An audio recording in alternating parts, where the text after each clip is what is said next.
G K ನ್ಯೂಸ್ಗೆ ನಿಮಗೆಲ್ಲ ಸ್ವಾಗತ. ನಾನು ಅಬ್ದುಲ್ ಗಫರ್ ಖಾನ್. ವೀಕ್ಷಕರೇ, ಇಂದು ವಿಶೇಷವಾಗಿರ್ತಕ್ಕಂಥ ಸಭೆ ಹಗರಿಬೊಮ್ಮನಹಳ್ಳಿಯಲ್ಲಿ ನಡೆಯಿತು. ರಾಷ್ಟ್ರೋತ್ಥಾನ ವಿದ್ಯಾಸಂಸ್ಥೆ ಮತ್ತು ಡಾಕ್ಟರ್ ಎಚ್.ಎನ್.ಪಿ. ವಿಠಲ್ ರವರ ಪರಿವಾರದವರು ಆ ಕಾರ್ಯಕ್ರಮವನ್ನು ಆಯೋಜಿಸಿದರು. ಡಾಕ್ಟರ್ ಎಚ್.ಎನ್.ಪಿ. ವಿಠಲ್ ಅವರು ದಿವಂಗತರಾಗಿ ಈಗಾಗಲೇ 10 ದಿವಸ ಆಯಿತು. ಅಂದರೆ ಜೂನ್ 5ಕ್ಕೆ ಅವರು ದಿವಂಗತರಾದರು, ಸ್ವರ್ಗಸ್ಥರಾದರು. ಎಚ್.ಎನ್.ಪಿ. ವಿಠಲ್ ಬಗ್ಗೆ ಅನೇಕರು ಮಾತನಾಡಿದರು, ಅದನ್ನೆಲ್ಲ ನೋಡೋಣ. ಅವ್ರ ಹೆಸರು ಹೇಳಿದ ತಕ್ಷಣ ಮೊದಲು ನೆನಪಾಗುವುದೇ ಅವರ ಒಳ್ಳೆಯ ಮುಗ್ಧ ನಗು, ವಾಕಿಂಗ್ ಮಾಡುವ ಶೈಲಿ ನೆನಪಾಗ್ತದೆ. ಮತ್ತು ಯುವಕರಿಗೆ ಅವರು ಮಾತನಾಡಿಸ್ತಿದ್ದ ಒಂದು ಸ್ಪಂದನೆ ಕೊಡುತ್ತಿದ್ದ ರೀತಿ ನೆನಪಾಗ್ತದೆ. ಅವರ ಒಂದು ಗುಣಗಳು ಆ ರೀತಿ ಇದ್ವು ನೋಡಿ. ಅವರ ಸಂಘದ ಬಳ್ಳಾರಿಯ ಪ್ರಮುಖ ಸಂಚಾಲಕರಾಗಿದ್ದರು ಅವರು, RSS ಸಂಘದವರು. ಆಮೇಲೆ ಸ್ಕೌಟ್ಸ್ ಆ್ಯಂಡ್ ಗೈಡ್ಸ್ ಸೂಪರಿಂಟೆಂಡೆಂಟ್ ಆಗಿ ಕೂಡ ಅವರು ಕೆಲಸ ಮಾಡಿದರು ಬಹಳ ಅನೇಕ ವರ್ಷಗಳು. ನಾವು ಸ್ವತಂತ್ರ ದಿನೋತ್ಸವ ಮತ್ತು ರಿಪಬ್ಲಿಕ್ ಉತ್ಸವಗಳಲ್ಲಿ ಅವರು ಡ್ರೆಸ್ ಹಾಕ್ಕೊಂಡು ಬರ್ತಾಯಿದ್ರು. ಸ್ಕೌಟ್ಸ್ ಆ್ಯಂಡ್ ಗೈಡ್ಸ್ ಡ್ರೆಸ್ ಹಾಕ್ಕೊಂಡು ಮೆರವಣಿಗೆಯಲ್ಲಿ ಬರ್ತಾಯಿದ್ರು. ಅದನ್ನೆಲ್ಲ ನೋಡಿದ್ದೀವಿ ನಾವು. ಅದಕ್ಕಿಂತ ಹೆಚ್ಚಾಗಿ ನಾವು ಅವ್ರ ಬಗ್ಗೆ ಹೇಳಬೇಕು ಅಂತ ಹೇಳಿದ್ರೆ, ಅವರು 2 ರೂಪಾಯಿ ಡಾಕ್ಟ್ರು ಅಂತ ಫೇಮಸ್ ಆಗಿದ್ರು. ಅವಾಗ 2 ರೂಪಾಯಿಗಳನ್ನ ತೊಗೊಳ್ತಿದ್ರು ಅಷ್ಟೇ, ಬೇರೆ ಜಾಸ್ತಿ ತೊಗೊಳ್ತಿದ್ದಿಲ್ಲ. ಆಮೇಲೆ ಅವ್ರಿಗೇನಾದರೂ ಕಷ್ಟ ಇದ್ದರೆ ಇವರೇ ಸ್ವಲ್ಪ ಕೈಯಿಂದ ದುಡ್ಡು ಕೊಟ್ಬಿಡ್ತಾಯಿದ್ರು. ಅಂದರೆ ಅತ್ಯುತ್ತಮ ವೈದ್ಯರಾಗಿ ಅವ್ರು ಕೆಲಸ ಮಾಡಿದರು. ಡಾಕ್ಟ್ರಾಗಿ ಹಗರಿಬೊಮ್ಮನಹಳ್ಳಿಯಲ್ಲಿ ವೈದ್ಯರಿದ್ದಿಲ್ಲ ಅವಾಗ. ಆ ವೈದ್ಯರ ಕೊರತೆಯನ್ನು ನೀಗಿಸಲಿಕ್ಕಾಗಿಯೇ ಡಾಕ್ಟರ್ ವಿಠಲ್ರವರು ಬಂದರು. ಅವರು ಮೊದಲನೇದಾಗಿ ಸರ್ಕಾರಿ ಅಧಿಕಾರಿಯಾಗಿ ಬಂದು ಇಲ್ಲಿ ಹಳ್ಳಿಗೆ ತಿರುಗಿಬಿಟ್ಟು ನೋಡ್ಕೊಳ್ತಿದ್ದ ರೀತಿಯಲ್ಲ, ಇದು ಬಹಳ ಜನ ಹಿರಿಯರಿಗೆ ಬಹಳ ಚೆನ್ನಾಗಿ ಗೊತ್ತು ಇದು. ಯಾಕೆ ಅಂತ ಹೇಳಿದ್ರೆ, ಅವ್ರ ಕೈಯನ್ನು ಹಿಡಿದುಬಿಟ್ಟು ನೋಡಿದರೆ ಇಂಥ ರೋಗಗಳಿಗೆ ಇಂಥದ್ದೇ ಔಷಧಿ ಕೊಡಬೇಕು ಅಂತ ಅವ್ರು ಡಯಾಗ್ನೋಸ್ ಭಾಳ ಚೆನ್ನಾಗಿ ಮಾಡ್ತಾಯಿದ್ರು. ಗರ್ಭಿಣಿಯರಿಗೆ ಅವರು ಮುಟ್ಟಿ ನೋಡಿಬಿಟ್ಟು ಇಂಥ ಡೇಟಿಗೆ ಇಂಥ ಟೈಮಿಗೆ ಹೆರಿಗೆ ಆಗ್ತದೆ ಅಂತ ಕರಾರುವಕ್ಕಾಗಿ ಹೇಳ್ತಾಯಿದ್ರು. ಅಷ್ಟು ಪರಿಣಿತರು ಅದರ ಆ ವಿಷಯದಲ್ಲಿ ಅವರು. ಅಂಥ ಡಾಕ್ಟ್ರು, ಜನಾನುರಾಗಿ ಆಗಿರ್ತಕ್ಕಂಥ ಡಾಕ್ಟ್ರು.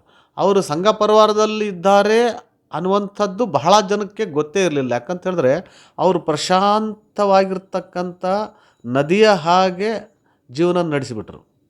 ಪ್ರಶಾಂತವಾಗಿ ನಕ್ಕಂತ ಇದ್ದರು, ನಕ್ಕಂಥ ಸೇವೆಯನ್ನು ಮಾಡಿದರು. ಅವರು ಆಸ್ಪತ್ರೆಯನ್ನು ಕಟ್ಟಿದರು, ಖಾಸಗಿ ಆಸ್ಪತ್ರೆಯನ್ನು ಕಟ್ಟಿದ್ರು. ಅವ್ರ ಮಗ ಡಾಕ್ಟರ್ ವಿನಯ್ ಸಿಂಹ ಅವರನ್ನು ಕೂಡ ಅವರು ಡಾಕ್ಟರನ್ನು ಮಾಡಿದರು. ಬಹಳ ಸಮಾಜ ಸೇವೆ ಮಾಡಿದ್ರು. ರಾಷ್ಟ್ರೋತ್ಥಾನ ವಿದ್ಯಾಸಂಸ್ಥೆಯಲ್ಲಿ ಕಟ್ಟಿ ಬೆಳೆಸಿದರು. ಬಹಳಷ್ಟು ಜನ ಹುಡುಗರು ಓದಿದ್ರು ಕೂಡ ಅಲ್ಲಿ. ಬಹಳಷ್ಟು ದೊಡ್ಡ ಮಟ್ಟದಲ್ಲಿ ಈಗ ಅವರೆಲ್ಲ ಸೇವೆಯನ್ನು ಮಾಡ್ತಾಯಿದ್ರು. ಹಾಗೆ ಅನೇಕ ಸಮಾಜಮುಖಿ ಕಾರ್ಯಗಳೆಲ್ಲ ಅಲ್ಲಿ ತೊಡಗಿಸ್ಕೊಂಡಿದ್ರು. ಅವ್ರ ನಗುಮುಖ, ಎಲ್ಲರಿಗೆ ಸ್ಪಂದಿಸುವ ರೀತಿ ಭಾಳ ಚೆನ್ನಾಗಿತ್ತು. ಅನೇಕ ಕಾರ್ಯಕ್ರಮಗಳಲ್ಲಿ ಭಾಗವಹಿಸ್ತಾ ಇದ್ದರು. ಹಗರಿಬೊಮ್ಮನಹಳ್ಳಿಯಲ್ಲಿ RSS ಅನೇಕ ಶಿಬಿರಗಳು ನಡೀತವೆ, ಅನೇಕ ಕಾರ್ಯಕ್ರಮಗಳು ನಡೀತವೆ, ದೊಡ್ಡ ಮುಖಂಡರು ಬರ್ತಾರೆ.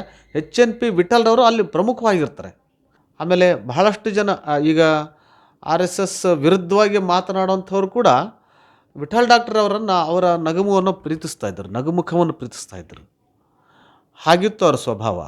ಅವರ ಸಹಧರ್ಮಿಣಿಯಾಗಿರ್ತಕ್ಕಂಥ ಪದ್ಮಾ ವಿಠಲ್ರವರು ಅನೇಕ ಸಾಹಿತ್ಯಿಕ ಚಟುವಟಿಕೆಗಳಲ್ಲಿ ತೊಡಗಿಸ್ಕೊಂಡ್ರು. ಆಮೇಲೆ ಬಹಳಷ್ಟು ಜನಕ್ಕೆ ತೊಡಗಿಸ್ಕೊಳ್ಳೋಕ್ಕೆ ಕಾರಣರಾದರು.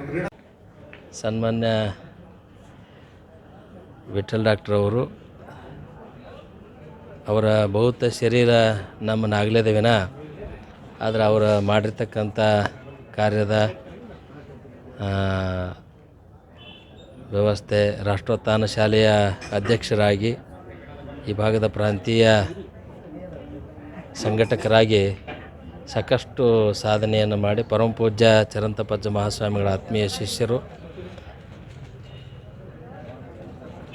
ಬರೀ ತಾಲೂಕು ಅಷ್ಟೇ ಅಲ್ಲ, ಈ ಸಂಘದ ಒಂದು ಭಾಗನೇ ಕಳಚಿ ಬಿದ್ದತೆ ಅನ್ನೋ ರೀತಿಯೊಳಗೆ ಅವರ ಅಗಲಿಕೆಯ ನೋವನ್ನು ಅವರ ಕುಟುಂಬ ಬಳಗಕ್ಕೂ ಮತ್ತು ಅವರೆಲ್ಲ ಆತ್ಮೀಯ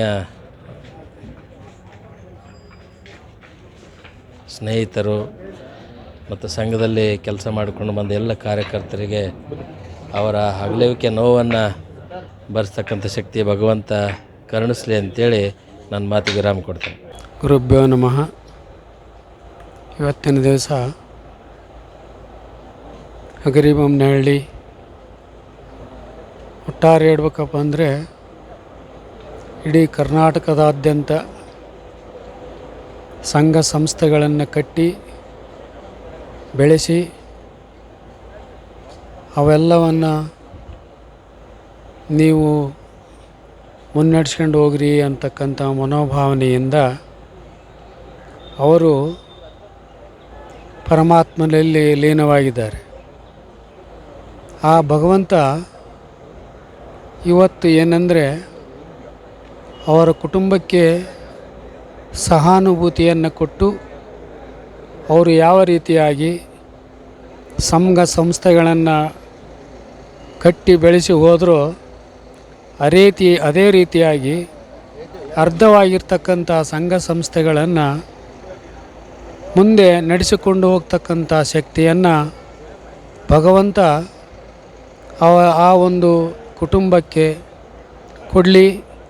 ಪದ್ಮಕ್ಕನವರು ಅವರ ಯಜಮಾನರು ಯಾವ ರೀತಿಯಾಗಿ ಸಂಘ ಸಂಸ್ಥೆಗಳೊಡನೆ ಬೆರೆತು ಅವರು ಸಮಾಜ ಸೇವೆಯನ್ನು ತಮ್ಮ ಡಾಕ್ಟ್ರಾಗಿರ್ತಕ್ಕಂಥ ಕಾಯಕವನ್ನು ಮಾಡಿ ಇವತ್ತು ಅವರು ಜನರ ಸೇವೆಯನ್ನು ಮಾಡಿ ಜನರಿಗೆ ಎಷ್ಟು ಹತ್ತಿರವಾಗಿದ್ದಾರೋ ಅದಕ್ಕಿಂತಲೂ ಒಂದು ಹೆಜ್ಜೆ ಮುಂದೆ ಬಂದು ಅವರು ಪದ್ಮ ವಿಠ್ಠಲರವರು ಅದೇ ರೀತಿಯಾಗಿ ಬೆಳೀಲಿ ಅಂತಕ್ಕಂಥ ಆಶೀರ್ವಾದವನ್ನು ನಾವು ಮಾಡ್ತಾ ಇದ್ದೇವೆ. ಅದೇ ರೀತಿಯಾಗಿ ಭಗವಂತನಲ್ಲಿ ಕೂಡ ನಾವು ಪ್ರಾರ್ಥನೆಯನ್ನು ಸಲ್ಲಿಸ್ತಾ ಇದ್ದೇವೆ. ವಿದ್ಯಾಕೇಂದ್ರದ ಮೂಲಕ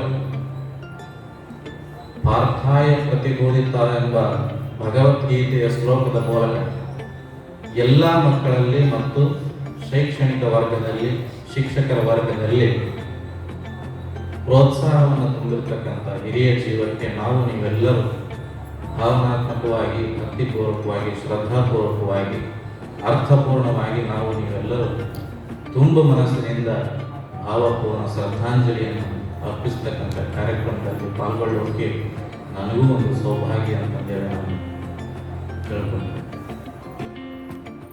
ಮೋದಿ ಡಾಕ್ಟರ್ ಕೂಡ ಕ್ಯಾಂಪ್ 8 ದಿವಸ ಇದೇ ಪ್ರಾಂಗಣದಲ್ಲಿ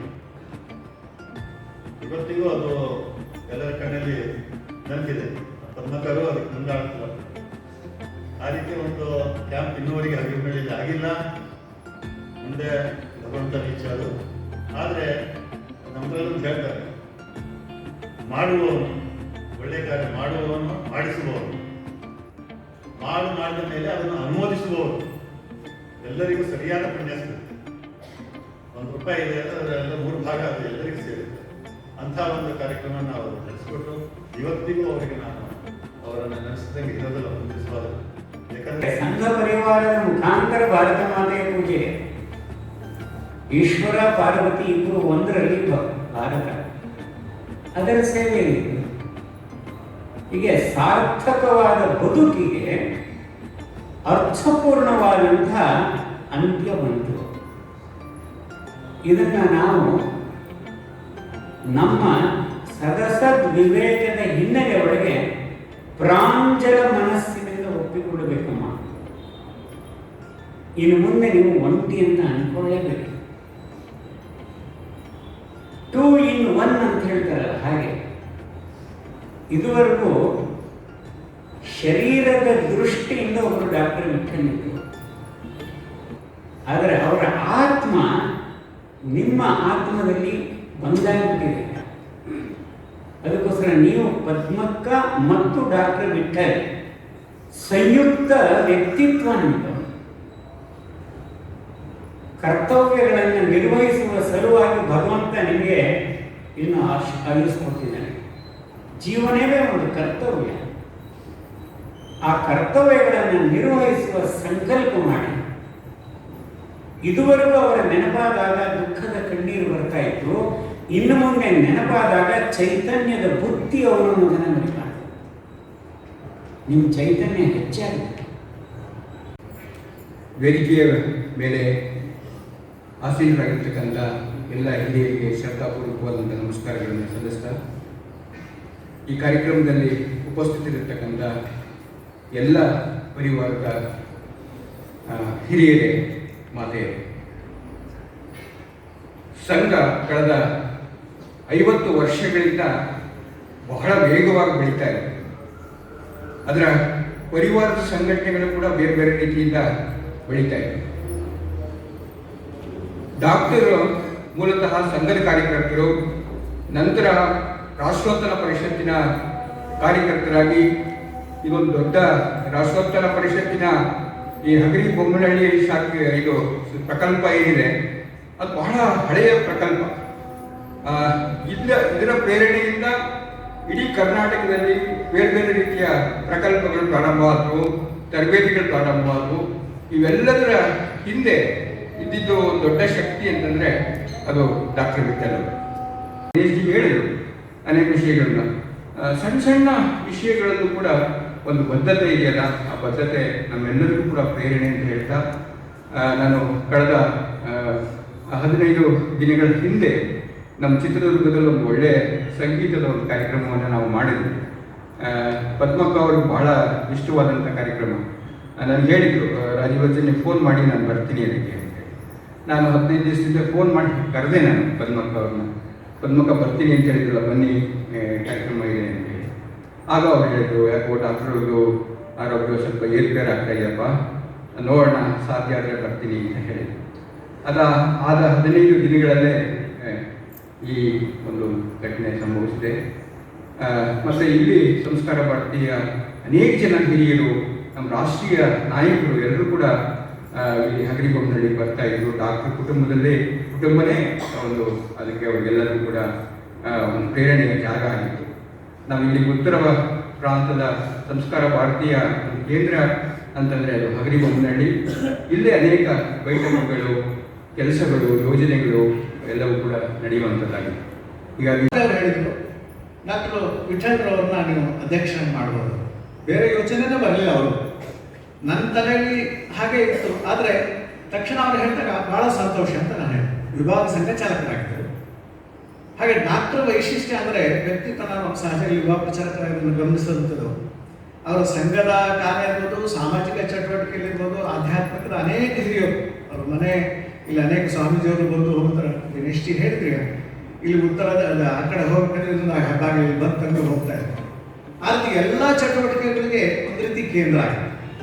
ಡಾಕ್ಟರ್ ಸ್ವಭಾವತಃ ಹಾಗೆ ಇತ್ತು. ಅವರು ನಾನು ಆರೋಗ್ಯ ಭಾರತಿ, ನನಗೆ ಹೊಸ ಜವಾಬ್ದಾರಿ ಇತ್ತು. ಆಗ ಅವ್ರು ಹೇಳ್ತಾ ಇದ್ರು, ಸದಾಶಿವ ಈ ಒಂದು ಹೊಸ ಕ್ಷೇತ್ರ ಇದೆ, ಕ್ಷೇತ್ರನೂ ಹೊಸದು, ನಮಗೂ ಹೊಸದಿದೆ, ನಿಮಗೂ ಹೊಸದಿದೆ, ಅದರಲ್ಲಿ ಹೇಗೆ ಬೆಳೆಸ್ಬೋದು, ಹೇಗೆ ಮಾಡ್ಬೋದು, ಅನೇಕ ಸಾರಿ ಸಹಾಯ ಕೊಡ್ತಾರೆ. ಮತ್ತು ಅವರು ವಯಸ್ಸಾಗಿತ್ತು, ಆದರೆ ನಮ್ಮ ಬೇಟೆಗಳಿಗೆ ಯಾರಿಗೂ ತಪ್ತಾ ಇಲ್ಲ. ನಮ್ಮ ಇದು ಖಂಡಿತವಾಗಿಯೂ ಮರೀಲಿಕ್ಕೆ ಸಾಧ್ಯ ಇಲ್ಲದ ವಿಷಯ. ಅದು ಇವತ್ತು ಮಾತ್ರ ನೆನಪು. ಹಾಗಾಗಿ ನಾನು ವೇದಿಕೆ ಮೇಲೆ ಸಾಮಾನ್ಯವಾಗಿ ಇಲ್ಲಿ ಯಾವುದೇ ಕಾರ್ಯಕ್ರಮ ಆದರೂ ಡಾಕ್ಟ್ರು ನಾನು ಇದ್ದೇ ಇರ್ತೀನಿ ನಾನು ಬಂದಾಗ. ಹಾಗಾಗಿ ಡಾಕ್ಟ್ರನ್ನ ಇವತ್ತು ವಿಠಲ್ ಡಾಕ್ಟ್ರನ್ನ ನೆನಪು ಮಾಡುವಂಥ, ಅಂದರೆ ಈ ರೀತಿ ನೆನಪು ಮಾಡುವಂಥ ಸ್ಥಿತಿ ಇದೆ. ಏನೇ ಹೇಳಿ, ಭಗವಂತನ ಇಚ್ಛೆ. ಮತ್ತು ಕಳೆದ 2-3 ವರ್ಷದಿಂದ ಅವರೇ ಹೇಳ್ತಾ ಇದ್ರು, ಅಂದರೆ ವಿಧಿ ಆಟ ಅದು ತಗೊಂಡು ಹೋಯಿತು. ಅಂದರೆ ಒಳ್ಳೆ ರೀತಿಯಲ್ಲಿ ಅವರು ಅಂದರೆ ಹೇಳ್ತಾರಲ್ಲ, ಅನಾಯಾಸನ ಮರಣ ಆ ಥರ ಆಗಿದೆ. ಮತ್ತು ಅವರ ಜೀವನ, ಅವರು ಇಲ್ಲಿ ನಡೆದಿರೋ ರೀತಿ ಅಥವಾ ಬೆಳೆಸುವಂಥ ಒಂದು ಸಂಘಟನೆಯ ಮೂಲ ಚಿಂತನೆ, ಇದು ನಮಗೆಲ್ಲರಿಗೂ ನಿರಂತರವಾಗಿ ಪ್ರೇರಣೆ ಆಗಲಿ ಅಂತ ಈ ಸಂದರ್ಭದಲ್ಲಿ ಹೇಳ್ತಾ ನನ್ನ 2 ಮಾತುಗಳನ್ನು 60 ವರ್ಷಗಳ ನಮ್ಮ ಮಾವನಕ್ಕೆ ಮತ್ತಷ್ಟು ಹೆಮ್ಮೆ. ಅವರ ಒಂದು ಸ್ವಭಾವ ಹೇಗೆ ಅಂದರೆ, ಅಕ್ಕ ಮತ್ತು ಮಾವಂದು ಅವರು ಎಷ್ಟೇ ಹೋಗ್ಬೇಕಾದ್ರೆ ಎಂದೂ ನಾನು ನೋಡಲಿಲ್ಲ, ಒಬ್ಬರೇ ಹೋಗೋದು ಎಂದೂ ನೋಡಿಲ್ಲ. ಇಲ್ಲಿಂದ ಬೇರೆ ಬೆಂಗಳೂರಿಗೆ, ಮೈಸೂರಿಗೆ ನಾನು ಹೋಗ್ಬೇಕಾದ್ರೆ ಜರ್ನಿ ಟೈಮಲ್ಲಿ ಏನಾದರೂ ಇದ್ರೆ ಹೋಗಿರ್ಬೋದು. ಅವರ ಕುಟುಂಬದವರಾದರೂ ಇರ್ತಾ ಇದ್ರು, ನಮ್ಮಂಥವ್ರು ಇರ್ತಾ ಇದ್ದಲ್ಲ, ನಮ್ಮನ್ನೆಲ್ಲ ಒಂದು ತಂದೆ ಹಾಕ್ಕೊಂಡೇ ಕರ್ಕೊಂಡು ಹೋಗ್ತಾ ಇದ್ವಿ. ಯಾವತ್ತೂ ಎಂದು ಒಬ್ಬರೇ ಹೋಗ್ತಾ ಇದ್ದೆ. ಯಾವತ್ತಿಯಾಗಿ ಮನೆಯಲ್ಲಿ ಮಕ್ಕಳು ಇದ್ದಾರೆ ಅಂತ ಹೇಳಿದಾಗ, ಮಕ್ಕಳು ಅದಕ್ಕೆ ಮನೆಯ ಮಕ್ಕಳ ಪಾಠಶಾಲೆ ಅಂತ ಹೇಳುವಂಥದ್ದು. ಪ್ರತಿಯೊಂದು ಮಗು ಸಹಿತ ಹಿರಿಯರು ಏನು ಆಚರಣೆ ಮಾಡ್ತಾರೆ ಅದನ್ನು ನೋಡಿ ಮತ್ತೆ ಕೇಳಿ ಅನುಸರಿಸುವಂಥದ್ದು ಸಹಜ. ಹಾಗೆಯೇ ನಾವು ಅವ್ರ ಜೊತೆಗೆ ಒಡನಾಡಿಗಳಾಗಿದ್ದರಿಂದ ಅವ್ರು ಎಲ್ಲಿಗೆ ಹೋಗಿ ಹೇಗೆ ಇರಲಿ, ನಾವೇನು ನಮ್ಮ ಪತ್ರನೇ ಇರ್ತಾ ಇರಲಿಲ್ಲ, ಆದರೆ ಅವ್ರನ್ನ ನೋಡ್ತಾ ಇರ್ತಿದ್ವಿ ನಾವು. ಡಾಕ್ಟರ್ ವಿಠಲ್ರವರು ನನಗೆ ಸುಮಾರು 50 ವರ್ಷಗಳಿಂದ ಗೊತ್ತು. ನಾನು ಮೆಡಿಕಲ್ ಕಾಲೇಜ್ ಹೋಗೋಕ್ಕೂ ಮೊದಲು ಅವರು ಅಗರಿಬೊಮ್ಮನಹಳ್ಳಿನಲ್ಲಿ ವೈದ್ಯರಾಗಿ, ಅಗರಿಬೊಮ್ಮನಹಳ್ಳಿ ಅಷ್ಟೇ ಅಲ್ಲ, ಸುತ್ತಮುತ್ತಲು ನಾವು 3-4 ತಾಲೂಕುಗಳಲ್ಲಿ ಯಾರು MBBS ಮಾಡಿದಂಥ ವೈದ್ಯರು ಇರಲಿಲ್ಲ. ಅವರ ಸೇವೆ ನಾನು ಆವಾಗಲಿಂದ ನೋಡ್ತಾ ಇದ್ದೆ. ನನಗೆ MBBS ಸೀಟ್ ಸಿಕ್ಕಾಗ ಮೆಡಿಕಲ್ ಫಿಟ್ನೆಸ್ ಅಂತ ಒಂದು ಕೊಡ್ತಾರೆ, ಮೆಡಿಕಲ್ ಆಫೀಸರ್. ಡಾಕ್ಟರ್ ವಿಠಲ್ ಅವರು ಇಲ್ಲಿ ಅಗರಿಬೊಮ್ಮನಹಳ್ಳಿಯಲ್ಲಿ ಮೆಡಿಕಲ್ ಆಫೀಸರ್ ಆಗಿದ್ದರು. ಅವಾಗ ಮೆಡಿಕಲ್ ಆಫೀಸರ್ ಅಂದರೆ ಅವ್ರಿಗಿದ್ದಂಥ ಘನತೆ, ಗೌರವ, ಅದು ನಾವು ಅವ್ರು ನೋಡಿದ್ದು, ಅನುಭವಿಸಿದ್ದು ನಮಗೆ ಗೊತ್ತು. ಈಗ ಆ ಘನತೆ, ಗೌರವ ಉಳಿದಿಲ್ಲ, ತಮ್ಮೆಲ್ಲ ಗೊತ್ತಿರುತ್ತೆ. ನಾನು ಸರ್ಟಿಫಿಕೇಟ್ ಮಾಡಿಸ್ಕೊಳ್ಳಿಕ್ಕೆ ಅವತ್ತು ಬಾಗಿಲು ಹೋಗಿ ನಿಂತ್ಕೊಂಡಿದ್ದೆ, ಬಾಯಿಂದ ಕೈ ಕಟ್ಕೊಂಡು. ಅವ್ರು ತಕ್ಷಣ ಕರೆದು ಬಾಯಿಗೆ, ಅವ್ರಿಗೆ ಗೊತ್ತಿರ್ಬೇಕು ಭಾಳ ಮಟ್ಟಿಗೆ. ಅವರು ನನ್ನ ಬೆನ್ನು ತಟ್ಟಿ ಪ್ರೋತ್ಸಾಹ ಮಾಡಿ ವೈದ್ಯರಿಗೆಲ್ಲ ಒಳ್ಳೆಯದಾಗುತ್ತೆ ಅಂತ ಹೇಳಿದರು. ಆಮೇಲೆ ನಾನು ವೈದ್ಯಕೀಯ ಶಿಕ್ಷಣ ಮುಗಿಸಿ ಬಂದು ಇಲ್ಲಿ ಪ್ರಾಕ್ಟೀಸ್ ಮಾಡಬೇಕಾದ್ರೂ ಸಹ ಅವ್ರು ನನಗೆ ಪ್ರೋತ್ಸಾಹ ನೀಡಿ ನನ್ನ ಕ್ಲಿನಿಕ್ಕಿಗೆ ಬಂದು ಉತ್ಸಾಹ ತುಂಬಿ ಪ್ರೋತ್ಸಾಹ ಕೊಟ್ಟರು. ಆನಂತರ ಉನ್ನತ ಶಿಕ್ಷಣಕ್ಕೆ ನಾನು ನಡೆ ಹೋದೆ, ಆವಾಗ ಕೂಡ ಅವರು ಪ್ರೋತ್ಸಾಹ ಇತ್ತು. ಅಗರಿಬೊಮ್ಮನಹಳ್ಳಿನಲ್ಲಿ ವೈದ್ಯಕೀಯ ಸಂಘ ಅಂತ ಒಂದು ನಾವು ಪ್ರಾರಂಭ ಮಾಡಿದ್ವಿ. ಅದು ಸುಮಾರು 1980ರ ಘಟಕ, ನಮ್ಮ ಅಗರಿಬೊಮ್ಮನಹಳ್ಳಿ ಘಟಕ. ಆ ಘಟಕ ಮೂಲ ಪುರುಷರೇ ಡಾಕ್ಟರ್ ವಿಠಲ್ರವರು. ಯಾಕಂದ್ರೆ ಆ ಸಮಾರಂಭ ಆಗಿದ್ದೆ ಅವ್ರ ಮನೆಯಲ್ಲಿ. ಆ ಸಂಸ್ಥೆ ಈಗ ಅಗರಿಬೊಮ್ಮನಹಳ್ಳಿಯಲ್ಲಿ ಒಂದು ವೈದ್ಯಕೀಯ ಸಂಘ ಅಂತ ಒಂದು ಬೆಳೆದು ಈಗ ಒಂದು ಬಿಲ್ಡಿಂಗ್ ಆಗಿ ಅದೇ ಒಂದು ಸಂಘಟನೆ ಆಗಿದೆ. ಅದ್ರ ಮೂಲ ಪುರುಷರು ಡಾಕ್ಟರ್ ವಿಠಲ್ ಅವರು. ನಾನು ಕಂಡಂತೆ ಅವರು ಸರಳ ವ್ಯಕ್ತಿ, ಯಾವಾಗ ಸಾತ್ವಿಕ ವ್ಯಕ್ತಿ, ಯಾವಾಗಲೂ ಅಸನ್ಮುಖರಾಗಿರ್ತಿದ್ರು, ಕಾರ್ಯೋನ್ಮುಖರಾಗಿರ್ತಿದ್ರು, ಸಂತೃಪ್ತಿ ಅವರಲ್ಲಿ ಕಾಣ್ತಿತ್ತು. ಅದೊಂದು ದೊಡ್ಡ ಗುಣ ನಾನು ನೋಡಿದಂತೆ. ನಮ್ಮಲ್ಲಿ ಇವತ್ತು ಯಾರಿಗೂ ಸಂತೃಪ್ತಿ ಅನ್ನೋದಿಲ್ಲ. ಅವರ ಮುಖದಲ್ಲಿ ಯಾವಾಗಲೂ ಸಂತೃಪ್ತಿ ಇರ್ತಿತ್ತು, ಯಾವಾಗಲೂ ಸಮಚಿತ್ತದಿಂದ ಇರ್ತಾ ಇದ್ರು. ಯಾವುದೇ ಸಂದರ್ಭ ಬಂದರೂ ಅವರು ತಮ್ಮ ಒಂದು ನಿಜ ವ್ಯಕ್ತಿತ್ವವನ್ನು ಎಂದು ಕಳೆದುಕೊಳ್ತಿರಲಿಲ್ಲ.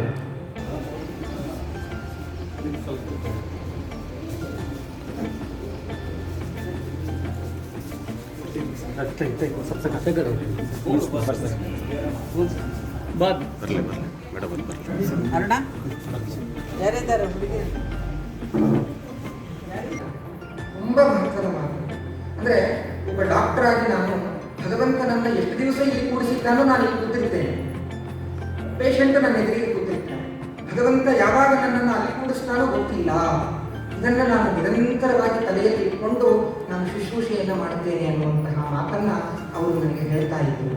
ಇದು ಅವರಿಂದ ನಾವು ಕಲಿಯಬೇಕಾದಂತಹದ್ದು ದೊಡ್ಡ ಆದರಣೀಯವಾಗಿರ್ತಕ್ಕಂಥ